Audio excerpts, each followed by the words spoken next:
Quem tem dinheiro guardado na poupança está levando prejuízo. Trabalhadores poderão usar até 50% do fundo de garantia para comprar ações da Eletrobras. E você vai ver também. Governo aprova plano para a privatização de 16 aeroportos. Rússia diz que mais de 1.700 militares ucranianos que estavam em siderúrgica se renderam nesta semana. E ainda, Coreia do Norte deve ter teste nuclear antes da visita do presidente americano à capital da Coreia do Sul. Líderes de vários países se reúnem para discutir plano de criação de central elétrica verde da Europa. Essas e outras notícias você confere a partir de agora. Olá, boa tarde, seja muito bem-vindo a essa edição. Estamos ao vivo, agora 1h02 pelo horário de Brasília. E vamos juntos dar uma olhada nos destaques desta quinta-feira no Brasil e no mundo. A gente começa essa edição com um aviso para quem tem dinheiro guardado na poupança, que deve estar sentindo a diferença. Em abril, esse investimento, que é o mais popular do país, completou 20 meses seguidos de perdas para a inflação. A cada mês, o dinheiro guardado na poupança tem encolhido. Em abril, o investimento mais popular do país completou 20 meses de perdas para a inflação. A rentabilidade da poupança foi de 0,56% em termos nominais, enquanto a inflação, medida pelo IPCA, o Índice Nacional de Preços ao Consumidor Amplo, foi de 1,06%. Com isso, a caderneta teve um retorno negativo de 0,5%. Na prática, significa dizer que o dinheiro guardado desvalorizou, perdeu o poder de compra. E esse problema tem se repetido a cada 2 anos. No acumulado em 12 meses até abril, a poupança teve um rendimento real negativo, descontada a inflação, de 6,58%. A última vez que a poupança teve ganhos reais no acumulado em um ano foi em agosto de 2020. Mas a poupança não é a única aplicação que vem perdendo para a inflação. Com a alta da Selic, a taxa básica de juros, as melhores opções de investimento são em renda fixa, que superam a rentabilidade da poupança e podem dar retorno superior a 1% ao mês, dependendo do prazo da aplicação. De acordo com especialistas, a tendência é que a poupança renda, no máximo, o mesmo patamar da inflação, e por isso seria uma opção de aplicação apenas para curto prazo. E por falar em negócios, os trabalhadores poderão usar até 50% do fundo de garantia para comprar ações da Eletrobras. O investimento se tornou possível após o Tribunal de Contas da União autorizar a venda da estatal. A medida vale para trabalhadores de qualquer setor. Basta ter recursos no Fundo de Garantia por Tempo de Serviço, o FGTS. Será possível utilizar até 50% desse saldo para comprar ações da Eletrobras no processo de privatização da empresa. A compra só será possível graças a um dispositivo legal chamado Fundos Mútuos de Privatização.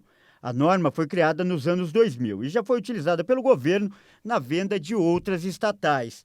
A venda da Eletrobras foi aprovada na quarta-feira pelo Tribunal de Contas da União, o TCU.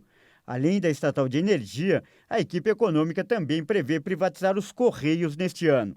O uso do FGTS em privatizações já ocorreu em outras 3 ocasiões, com a Petrobras em 2000, a Vale do Rio Doce em 2002 e a Petrobras novamente em 2010. Os fundos mútuos são administrados por instituições financeiras.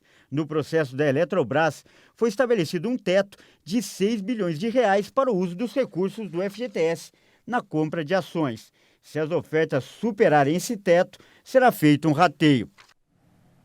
E por falar em privatizações, o governo aprovou o plano de privatização de 16 aeroportos, incluindo o de Congonhas. A expectativa é que os leilões comecem ainda em 2022. O Ministério da Infraestrutura avançou no processo de privatização, via leilão, de 16 aeroportos do Brasil. No texto, já publicado no Diário Oficial da União, as outorgas terão de ser aprovadas também pela Agência Nacional de Aviação Civil, a ANAC, e serão formalizadas por meio de contratos de concessão. Na lista, que inclui aeroportos de 4 regiões do país, estão os mais relevantes em termos de fluxo de passageiros, como o de Congonhas, em São Paulo, e o Santos Dumont, no Rio de Janeiro. Pelo cronograma do governo, o leilão de Congonhas deve acontecer já no próximo semestre, junto com os aeroportos de Campo Grande, Corumbá e Ponta Porã, no Mato Grosso do Sul, de Santarém, Marabá, Carajás e Altamira, no Pará, e de Uberlândia, Uberaba e Montes Claros, em Minas Gerais.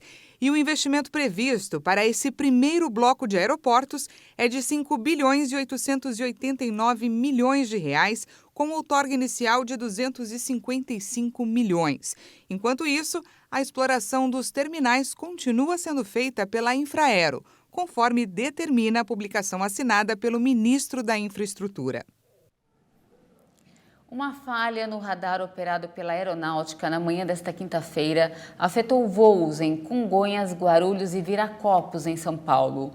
Um problema que teve reflexo em aeroportos de outros estados. Em Brasília, 4 voos atrasaram por causa da pane. Em Confins, em Minas Gerais, foram 4 cancelamentos de voos e outros 7 tiveram atrasos. Segundo administradoras de Guarulhos e Campinas, a falha já foi resolvida e as operações estão sendo retomadas. E vamos falar agora sobre o conflito no leste europeu.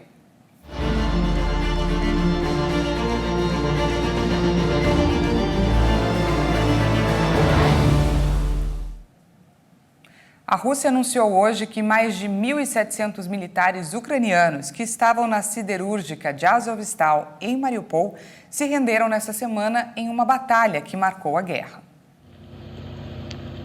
Eles se tornaram um símbolo da resistência ucraniana. Mas agora, mais de 1.730 militares ucranianos que estavam entrincheirados na siderúrgica de Azovstal, em Mariupol, se renderam, segundo o Ministério da Defesa da Rússia. As Forças Armadas da Rússia continuam a operação militar na Ucrânia. Nas últimas 24 horas, 771 militantes do Regimento Nacionalista de Azov se renderam na siderúrgica bloqueada de Azovstal, em Mariupol. No total, desde 16 de maio, 1.730 militantes se renderam, incluindo 80 feridos. O Ministério detalhou que os feridos foram levados para um hospital em um território controlado pela Rússia. Foram divulgadas imagens dos soldados saindo da usina e sendo revistados por tropas russas.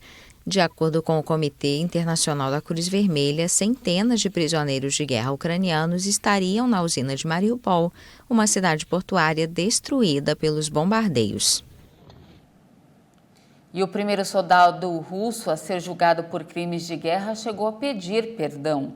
O rapaz de 21 anos, que confessou ter matado um civil, pode ser condenado à prisão perpétua na Ucrânia.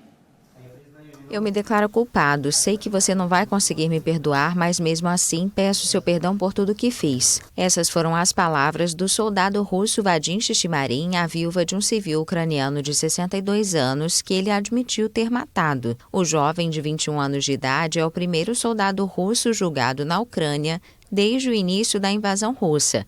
Ele pode ser condenado à prisão perpétua por acusações de crimes de guerra e assassinato premeditado. Shishimarin declarou no tribunal que atirou na vítima quando ele e outros soldados russos estavam em retirada e tentavam encontrar suas unidades. Os soldados roubaram um carro e viram o civil que falava ao telefone. Temendo ser denunciados pelo homem, os militares decidiram atirar, ação que foi executada pelo próprio Vadim Shishimarin. Outros soldados russos devem ser julgados em breve na Ucrânia. Kiev afirma que abriu milhares de processos por crimes de guerra desde que Moscou iniciou a invasão em 24 de fevereiro. O vice-primeiro-ministro russo afirmou que o país planeja cortar o acesso da Ucrânia à energia produzida na central nuclear de Zaporízia, tomada pelo exército russo. A Rússia pretende cortar a Ucrânia da central nuclear de Zaporízia, a maior da Europa, ocupada pelo exército russo, a não ser que Kiev pague a Moscou pela energia elétrica produzida. A declaração foi dada por Marat Usnulin, vice-primeiro-ministro russo, e é a mais recente de uma autoridade que sugere que o país prepara uma ocupação duradoura ou até uma anexação de algumas áreas do sul da Ucrânia. A agência nuclear ucraniana Energoatom informou nesta quinta que a central continua a fornecer energia elétrica para todo o país. O porta-voz da agência afirmou que os russos não têm a capacidade técnica de fornecer energia a partir de Zaporízia, algo que exige tempo e dinheiro. Em 2021, antes da ofensiva russa contra a Ucrânia, que começou no final de fevereiro, a central representava 20% da produção anual ucraniana de energia elétrica e 47% da produzida pelo parque nuclear ucraniano. As forças de Moscou tomaram o controle no início de março da central, localizada na cidade de Energodar, no sul da Ucrânia, separada pelo rio Dnipro da capital regional Zaporízia. Agora falamos de pandemia. Em meio a uma nova onda da Covid nos Estados Unidos, a pílula da Pfizer contra a doença Paxlovid tem feito a diferença ao limitar o número de internações e mortes. Aumenta o uso da pílula contra a Covid-19 da Pfizer nos Estados Unidos. A Casa Branca disse nesta quarta-feira que o medicamento, comercializado como Paxlovid, está ajudando a combater uma nova onda de coronavírus no país. O que vimos é um grande aumento no uso do Paxlovid, 4 vezes mais no último mês. Nossas estimativas mais recentes indicam que são 20 mil prescrições de Paxlovid todos os dias. Acho que essa é realmente uma grande razão pela qual, apesar do aumento substancial nas infecções, não vimos um aumento proporcional nas mortes. Os Estados Unidos registram cerca de 95 mil novos casos de Covid-19 diariamente, número que pode estar subnotificado, porque os resultados dos testes rápidos em domicílio nem sempre são comunicados às autoridades. Paxlovid, tomado por via oral por 5 dias assim que os sintomas aparecem, funciona reduzindo a capacidade do vírus de se replicar. Algumas pessoas, no entanto, relataram que voltaram a se sentir indispostas após os 5 dias de tratamento e que testaram positivo novamente. As autoridades americanas destacaram que esses casos são raros e que os pacientes não foram hospitalizados. Agora vem comigo, vamos dar uma olhada como anda a vacinação contra o coronavírus aqui no Brasil. O país já aplicou mais de 436.295.000 doses de vacinas contra a Covid-19. De olho no nosso telão, vamos para o nosso vacinômetro. Segundo o Ministério da Saúde e as Secretarias Estaduais de Saúde, a primeira dose foi aplicada em 83,42% da população, enquanto 77,54% tomaram a segunda dose. E os que receberam a primeira dose de reforço chegam a 43,57% dos brasileiros. E veja a seguir, Coreia do Norte deve ter teste nuclear antes da visita do presidente americano à capital da Coreia do Sul. E ainda, líderes de vários países se reúnem para discutir plano de criação de central elétrica verde da Europa. Em instantes, nós voltamos já.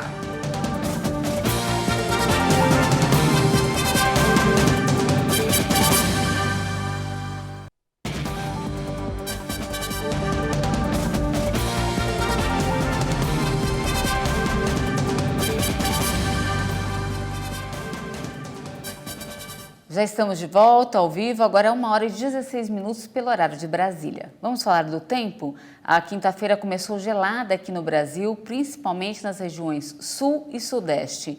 Muitas capitais registraram temperaturas abaixo de 10 graus.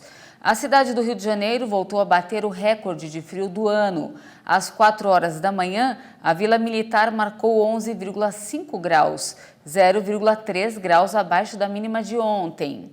Agora vamos juntos ao vivo rapidinho com a câmera 3 até a Praça da República, conferir como está o tempo nesse momento. Nublado, gelado, com vento, dia da preguiça. De volta comigo? Vamos conferir a previsão para algumas cidades do país?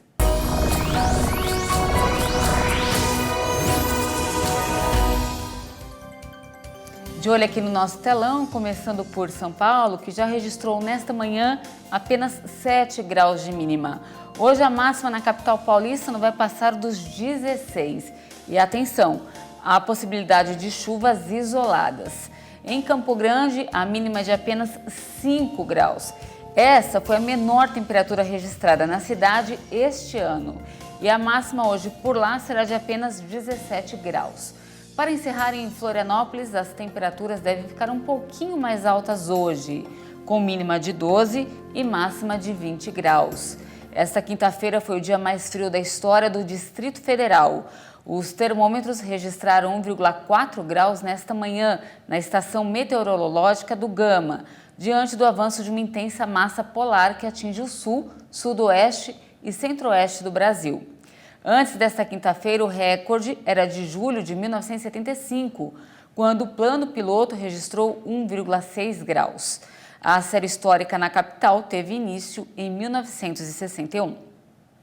E agora a gente volta para os destaques internacionais. A Coreia do Norte deve ter um teste nuclear antes da visita do presidente americano Joe Biden à capital da Coreia do Sul. A informação é do Serviço de Inteligência sul-coreano.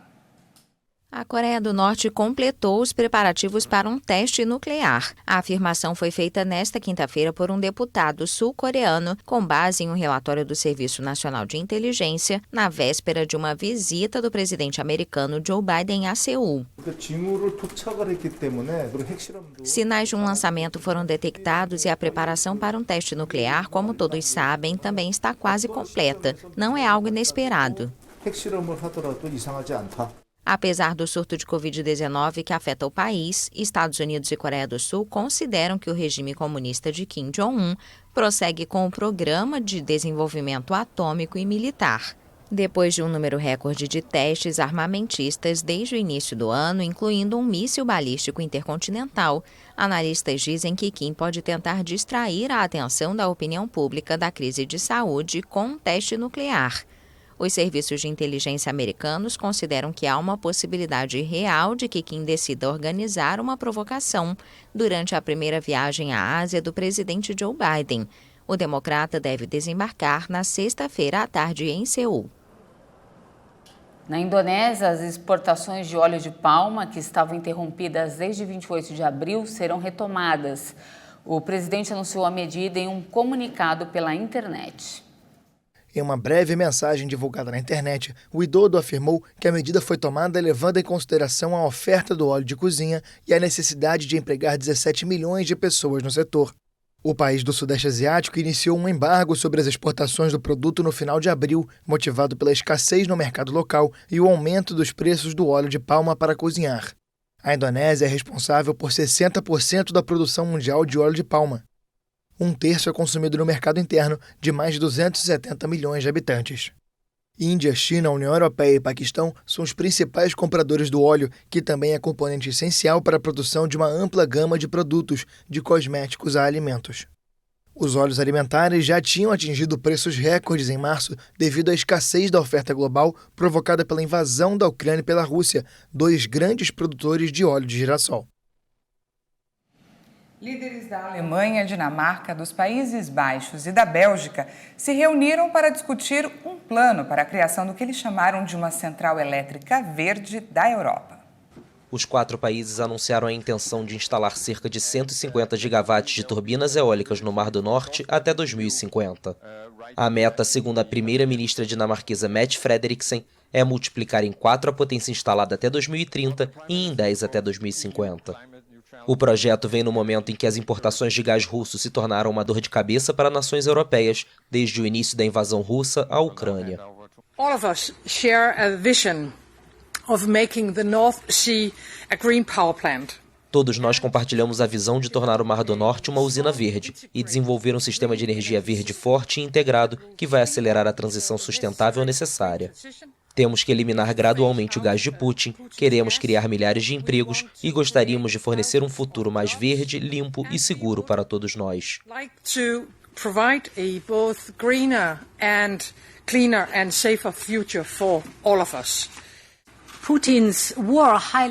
A guerra de Putin destaca os riscos que assumimos por sermos muito dependentes dos combustíveis russos. Devemos, e estou profundamente convencida de que podemos, enfrentar esses desafios por uma ação muito concreta. Portanto, estou muito feliz por estar aqui hoje para testemunhar a ação que vocês estão tomando aqui como 4 países, com o memorando que assinaram, o que de fato é um compromisso político muito forte de fazer o Mar do Norte da Europa se tornar uma usina verde. O anúncio ocorre em paralelo a um plano de 210 milhões de euros apresentado pela Comissão Europeia para acelerar a transição para as energias renováveis e a eficiência energética. O projeto se propõe a abandonar o quanto antes as importações de gás russo. E antes de encerrar, falamos de esporte. Pela primeira vez, Dani, um acordo histórico no futebol foi assinado ontem. Agora, homens e mulheres vão ganhar a mesma coisa. Pois é, Paty, essa luta começou há muito tempo, lá em 2016 e só agora, 6 anos depois, as duas partes finalmente chegaram a um acordo.